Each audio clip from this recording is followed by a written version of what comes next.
In yet another shocking case coming to light from Kolhapur in Maharashtra, police have booked two persons identified as Imdad Nayakwadi and Salman Pathan for issuing death threats to a Hindu minor and then abducting her and also trying to force her into marriage. The case has been filed under sections 366, kidnapping, abducting or inducing a woman to compel her for marriage, 363 abduction, 506 punishment for criminal intimidation, and 34 act furthering criminal conduct of the IPC 1860.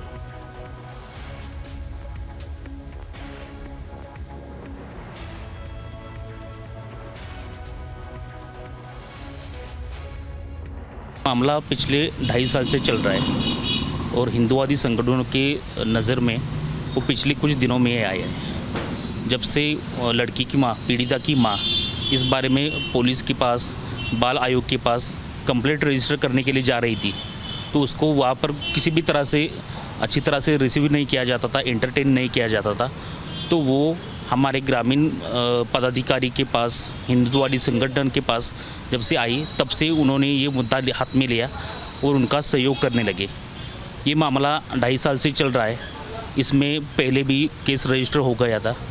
पीड़िता के ऊपर उत्पीड़न करने वाला जो इमदाद नाम का जो शख्स है, उसको अरेस्ट भी हुआ था। 3 महीने की सज़ा भी मिली थी।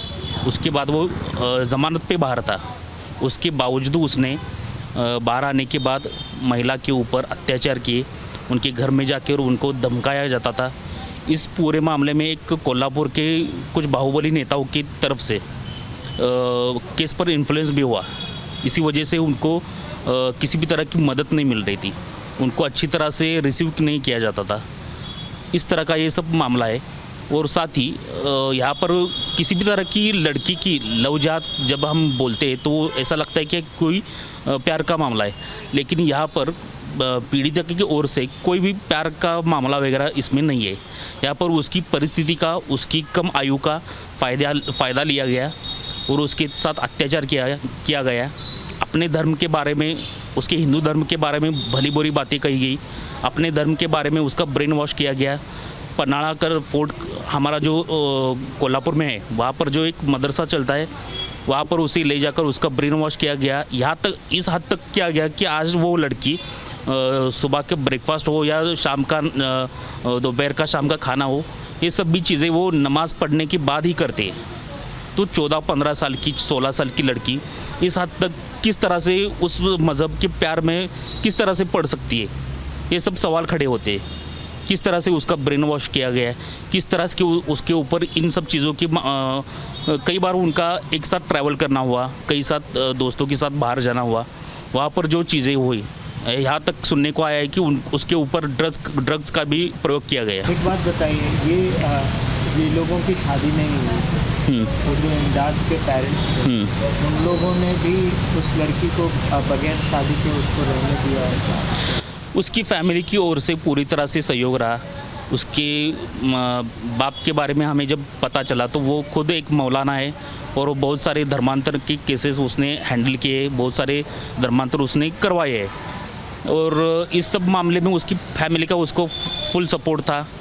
बिना शादी के वो एक साथ रहते थे। कई बार उसके दोस्तों से पता चलता था कि शायद उन्होंने शादी की भी है, क्योंकि उसके इंस्टाग्राम पेज पर अगर हम देखेंगे तो उसने उसका जिक्र मेरी वाइफ करके ही किया है। तो ये सब चीज़ें बहुत सारी संदेह पैदा करने वाली है। पुलिस स्टेशन में जब ये घटना रिपोर्ट हुई थी, उसके बाद करवीर पुलिस स्टेशन में आईपीसी सेक्शन 363, 366 और पॉक्सो एक्ट के प्रोविज़न के तहत मामला दर्ज हुआ है। उसमें जो लड़की है, she has been handed over to CWC. She was rescued and the accused has been arrested. He is in judicial custody. And there are 2 accused in that case. One is absconding. Teams have been sent actually to nab him as early as possible.